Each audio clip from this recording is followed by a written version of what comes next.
Welcome back to Richo Hobby and Art.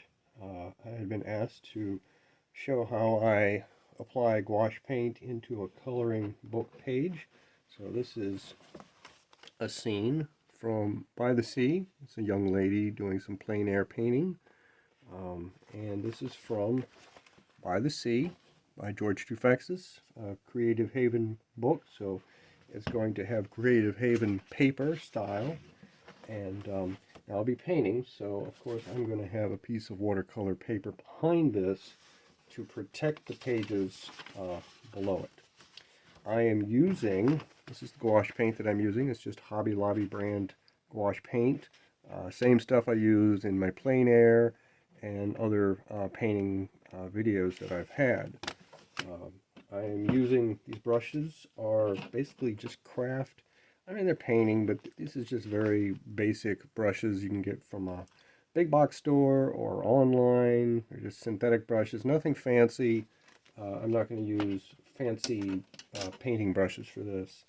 I've got my palette for mixing my paints, because the nice thing about painting with gouache is you're not stuck with a certain set of pencils or markers. You can mix any color you want. That's what I like about gouache. And of course I have my cup of water. Now this is not going to be a paint along. I'll start out, but you might see me work on certain sections of this. You're not going to watch me do the whole thing, because that would take a long time. And sometimes doing these types of things takes me days, weeks, or months.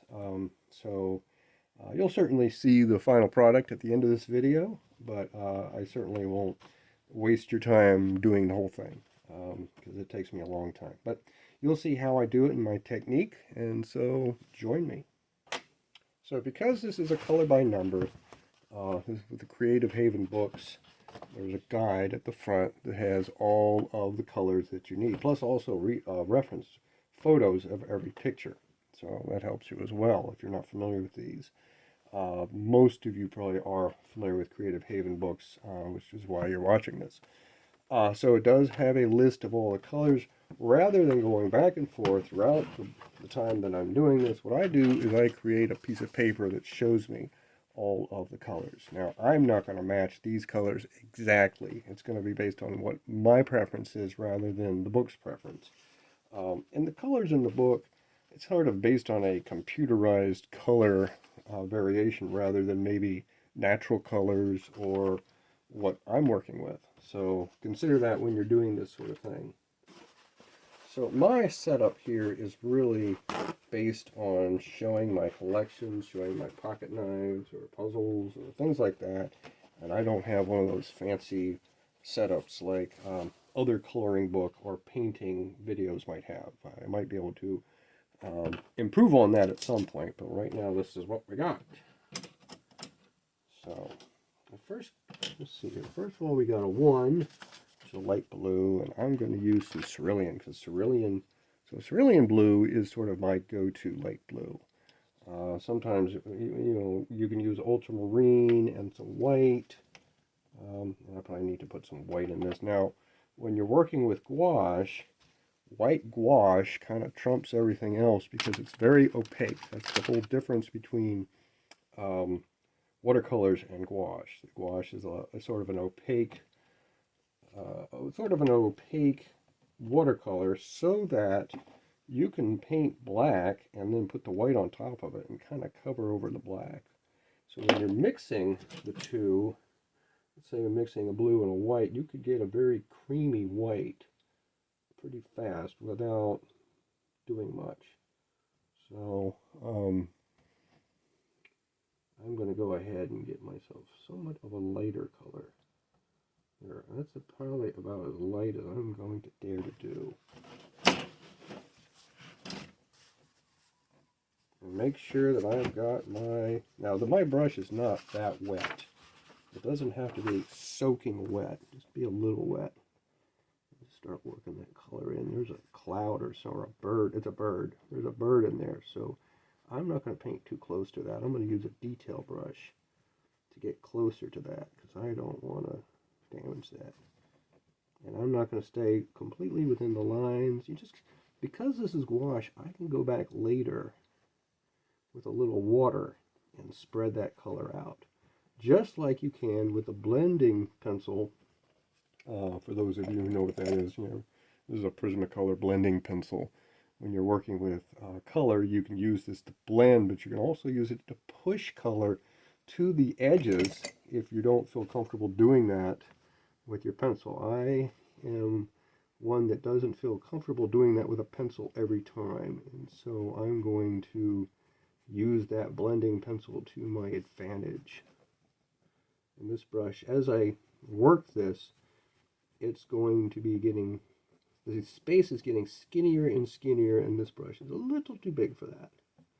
But there you go, you get the idea.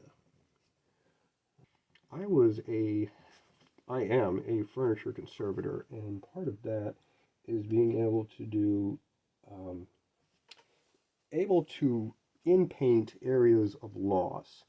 And so that's a lot of detailed eye-hand coordination. So I like doing this kind of thing because it keeps my eye and my hand in practice painting. So let's get some red over the gouache, quite a bit more of the gouache. Well, it's all gouache, but it's a white. Because this is a sky scene, and I don't want my sky looking red as blood. But I do want it to look colorful because this lady is painting a colorful scene. So that's probably a little more the shade that I want. It still might be too bold, but it all depends on how it comes out. I, again, probably have too big of a brush. I've got some paper towel on my lap, and that's what I'm using to diffuse the water so that the brush is not full of water. And hopefully I'm not getting my head in the way of the camera. That tends to be my style. So I'm just working it around the bird. Now this might be a little, and if it starts getting really wet, like this time it's a little wet, just back off. Just back off a little bit, it'll dry. You don't have to dab it or do anything like that. Let the material just dry on its own, and you can always go back and fill it in. That is why it's so fun to use gouache. You get the idea. I mean, you're just using brush strokes. Make sure I still have the paper.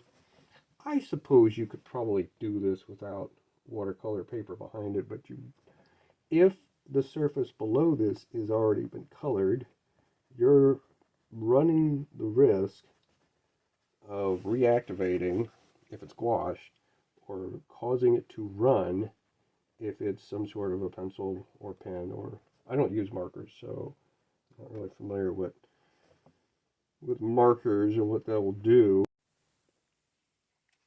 Okay, at this point I've done most of the sky and the clouds, and I've had to start using this paintbrush here. This is my detail brush. It's a very small, thin filbert, and I've had to start using that because using the other one I got a little bit of spillover into the roof right about here, and so I wanted not to do that anymore. So I have a lot more control with this one than I do with this craft brush. Otherwise, I've gone through and filled out the rest of the sky and the clouds, and I am not the type of person, even though I've got my paints mixed over here, I am not the type of person who will now find all the other 1s and 3s and paint them in. I work from top to bottom when I do these things, and so if at some point I clean this off and I lose it, the other 1s and 3s may be a different color from this, but so they would be also in a painting. So I'm not trying to get exactly the same color all the time. These clouds did turn out a little more red than pink, but that's the way it is, or that's the way I like it, so I'm going to continue with that. So I don't have the fancy setup like a lot of coloring and painting videos do, so I apologize that you saw a lot of my head, more of my head than you did of my painting in the earlier part of this video. So trying to get the camera. I'm using my cell phone attached to a tripod selfie stick. So again, I'm usually filming for my pocket knife collection or little collections I have, or for my woodworking channel, doing stuff out in the workshop. And so I am not doing a lot of this kind of stuff. This is in fact the first video of me doing this kind of stuff. So I'm going to start working on her hat. Her hat's got a light orange. So I'm using a little bit of yellow orange. I should mix it up with a little white too, although it really doesn't matter. If I want deep orange, I can use something like orange red. I think that's what I will do. Use some orange red. And not have to worry about using white, because I really don't want my orange to be diluted by white gouache in this particular circumstance. And so there we go. I'm just going to work this around. I assume possibly the rest of her hat is either red, or let's see, mine is light brown. So she actually has a brown hat. Or it's orange and the brown is signifying a shadow of some sort. A lot of times when you're doing these George Toufexis illustrations, it's kind of, yeah, you have that picture in the front cover you can refer to, but I kind of approach this more like a puzzle than I do that sort of thing, because I kind of want to be surprised. I want to see, where is this going? I kind of want to guess. And so that's probably why I enjoy doing it. Before doing this, I did a lot of paint by numbers before I started doing color by numbers. And I got into color by numbers because my wife gave me city sites back in 2019. And then I asked for By the Sea and Around the World for Christmas or something like that. And I got really more into Creative Haven after watching Sandy on color creativity on her YouTube channel, and really got to really appreciate the Creative Haven series of coloring books, but especially the George Toufexis series, and how well he illustrates his pictures, how detailed they can be for a basically color by number coloring book. Even as an adult coloring book, it's still they're so nicely made. And I have done other coloring books. I did a Charles Wysocki, the painter. I did some book off of his Americana book, and I've done Kirby Rosanis, his Worlds Within Worlds. But I really enjoy doing these Creative Haven, these George Toufexis color by numbers. I've really found them very relaxing but challenging. For those of you who do Kirby Rosanis, those are very challenging, and those are not color by number. Those are, you pick the colors and you work with it. And I have to be honest, when I do Kirby Rosanis, to keep my pictures from looking just ugly, I get out my color wheel and I figure out what colors I'm going to use before I start. And that's probably not the way to do it. Some people have said just use whatever colors you want. This is a coloring book. This is not an art project. But in order for mine to look somewhat decent, I get out the color wheel and I choose a triad or a tetra of colors, and that's how I do them. At least that's how I've started. Because when I got the Kirby Rosanis book, I was doing coloring books since 2019, since the City Sites book. But when I got the Kirby Rosanis book, I was really starting to formally, watch videos, see how this was done, and that sort of thing. So now I'm looking for a brown. I've got burnt sienna and I've got burnt umber. Now I know burnt umber is a little darker and sienna is a little lighter, so I think I really need a midline brown. And sometimes what I do is I will make a brown using green, red, and blue, or yellow, blue, and red. Using the primary colors, they will make a brown. I found green and red do kind of a better job. So we'll see how that goes. So what I have done is I have mixed up a brown based on a pale green the red crimson that I used for making, or crimson red that I used for making the clouds, and some of the orange to make this brown. And so, see how that looks. Yeah, it looks nice. Looks nice with that orange that's already on there.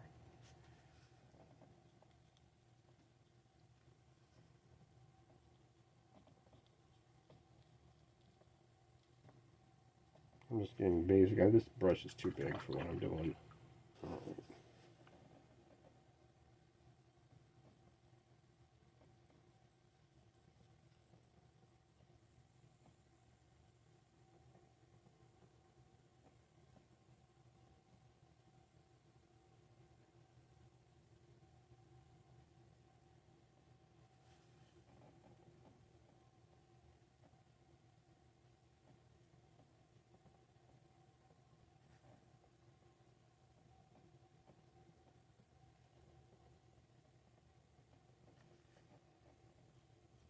So you get the idea.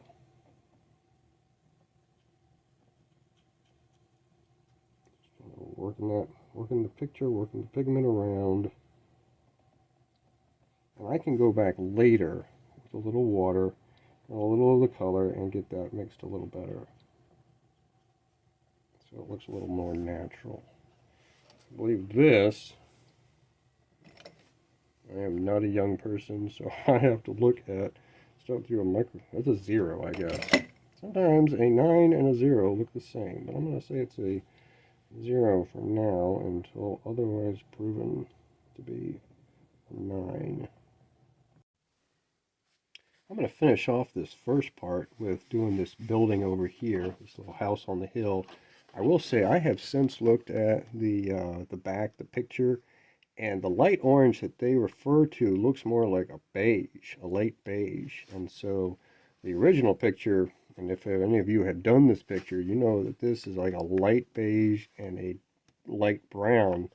And what I have is much different. So that's something you run into when you're doing these pictures. Doesn't bother me, but it might bother some others. I don't feel that my painting or drawing or picture needs to look exactly like it does in this book. And that's, you know, a lot of people say that that's just a very a nice reference, but it does not need to be what you come out with. I know a lot of people who are coloring these things on the computer can get the, you know, exact matches, but you know, this is, if I'm taking the time to color or paint or whatever these things, I am going to do it the way I want to. And I know a lot of you feel that way too. So the roof has 18 and 19. It's these two different colors. It's a red and a dark red. And so I'm going to go back and I'm actually going to use scarlet as my red and the crimson as my dark red. And so we are, you know, we already have the crimson on the palette from when we were doing the pink at the beginning. So now I'm going to be applying the red. Make sure, yeah, I still have that thing underneath. Go ahead and apply the red, and that 19, that dark red, is really more of a, it's a shadow.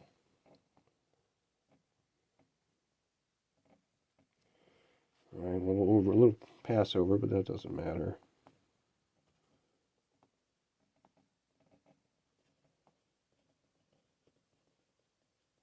Again, as long as you are enjoying the process, it doesn't matter if you cross the line or if your color doesn't look exactly like you think it should.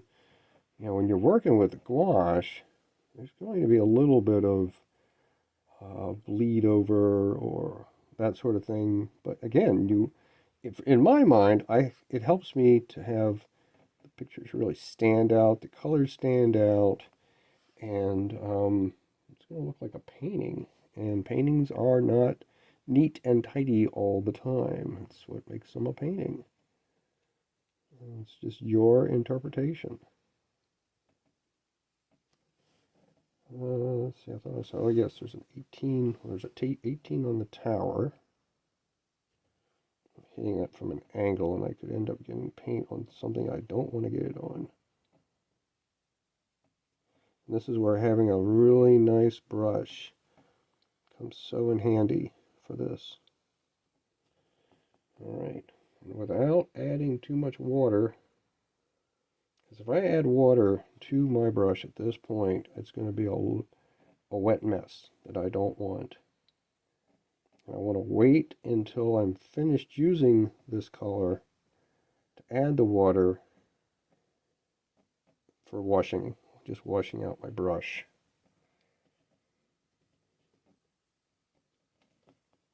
Okay, now I will use the water. Now, like I said, I'm not going to do the other color right away. I'm going to guess 21 is probably a dark blue or something. 21 is a dark blue and 24 is black. As with anything in paint, if you're going to use black, be very careful because black is black. It's very dark. A lot of times in watercolor, it's better to make a black, to mix colors that will help you to achieve that black color without having just black.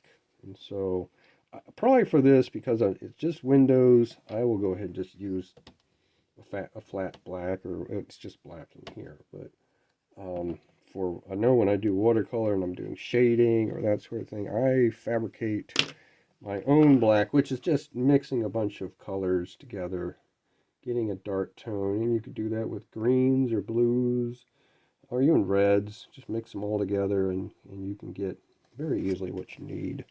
So I'll go ahead and do some windows. And it's because they're so small. That's why I really hesitate using black. And for these, I'm just putting in what, the bare minimum of what I need, and then I can add a little light amount of water later to really fill that in. I'm not trying to, I'm not trying to fill in the entire box here like we're doing a test or something. For those of you old enough to remember Scantron or even voting ballots or stuff like that, we can go back and we can color that in a little better so we don't have big over square of stuff. And that's kind of how you would do it in a painting anyway. Gives sort of the indication of windows. Now for the black.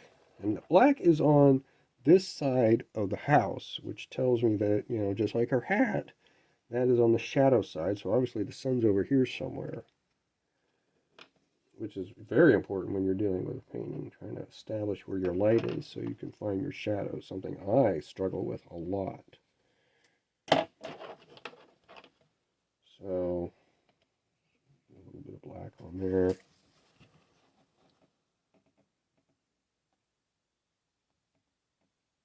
And that's it. That's all I'm doing there. Because 6 is a light gray. Now, when you're working with pencil, finding a light gray is easy. When you're dealing with painting, of course, you don't ever get a gray color with a basic acrylics, or, with a basic gouache set.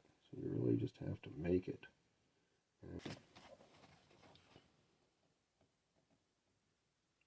And I haven't put the dark red in because I want to get all these other components in place first.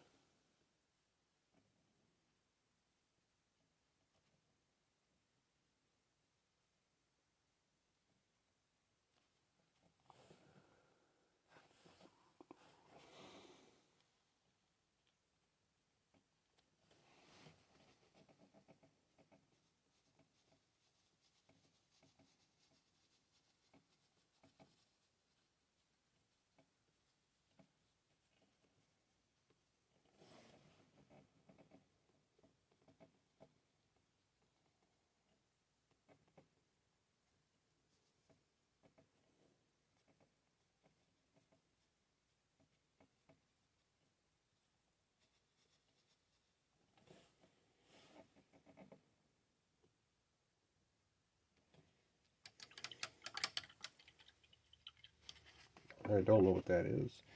Usually, if it doesn't have a number, I leave it alone until the end. I'll go ahead, go back in here and try to fill this out a little bit better. There we go.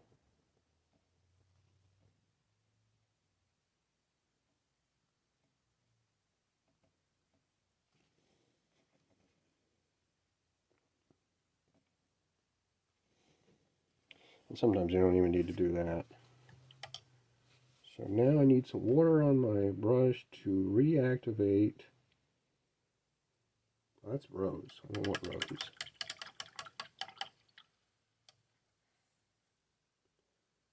Reactivate some of this.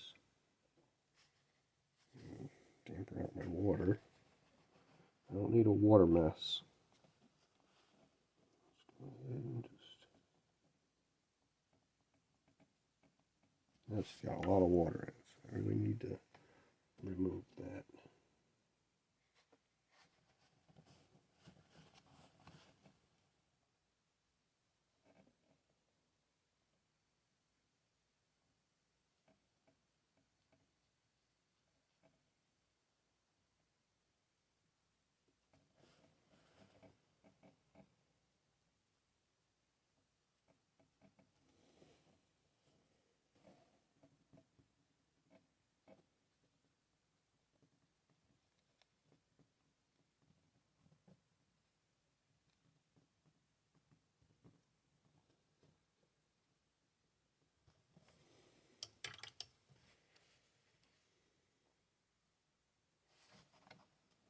Oh, that's 18 two times.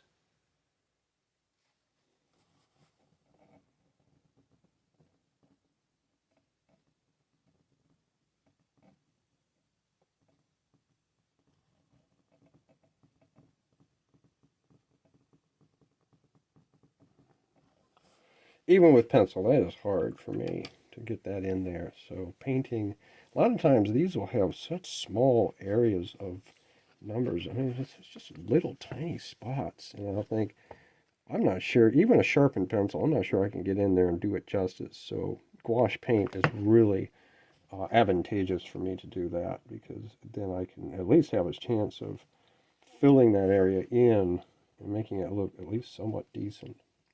So it's not a lot, but I've at least started the picture. When I join you next time, I will have more of the water and maybe more of her done, and I'll look more at maybe some of these areas. These areas with these really fine small spaces. I'll work on doing that on camera. I'll show you how I do that. But some of the rest of this is very basic. Large areas, I think you get the idea. I'll probably go ahead and fill that in before I join you next time. So thanks for watching, and we'll see you next time on Retro Hobby and Art.